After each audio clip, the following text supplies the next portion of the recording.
Paralyzed Bulldog Crammed in a Tiny Crate receives new lease on life.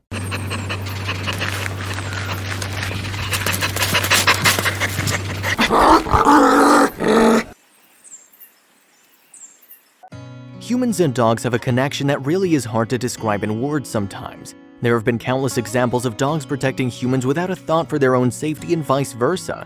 There's just some bond that can't be explained between the two of us. So when you see people mistreat their dogs, it can really stir up some strong emotions. We've done enough stories on animal abuse here to know they're going to tug at our heartstrings, but this one goes up with the all-time worst. This poor bulldog was the subject to incredible mistreatment. Luckily, she's been given a second chance at a happy life thanks to the hard-working people at the animal shelter she was dropped off in front of.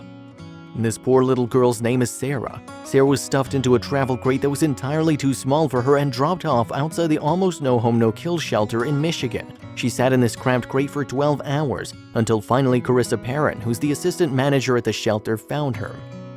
Sarah was crying in pain when she was found, and for good reason. The crate on the right is the proper one for a dog of Sarah's size. The one on the left is what she was shoved into. It's clearly entirely too small. They got the crate open and were appalled by what they discovered. The poor pup had absolutely no room to move and her injuries were severe. She was paralyzed from the waist down. If these people hadn't found her, she would have been a goner for sure.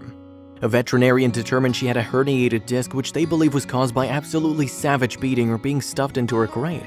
The staff at the no-kill shelter went back and watched the surveillance footage and were sickened to see that Sarah had been left in that crate for 12 hours. As if that wasn't enough, Sarah also lost the ability to use her bladder. So the workers at the shelter have to manually work it for her because she's too terrified of catheters. Sarah's receiving the medical attention she deserves now. Along with the medication and treatment for the inflammation of her spine, she's receiving all the love she can handle from her caregivers. Even through all this, she's still so sweet to them. She showers them with kisses and cuddles all day long. How could someone ever do anything to hurt that sweet little face? You can see the pain and sadness of her past in her beautiful eyes. The police are currently looking for the disgusting monsters that did this to the sweet girl. Unfortunately, cases like this are rarely solved. Sarah isn't out of the woods yet, too. She still has a long road to recovery, but that started recently when she was given surgery to her back.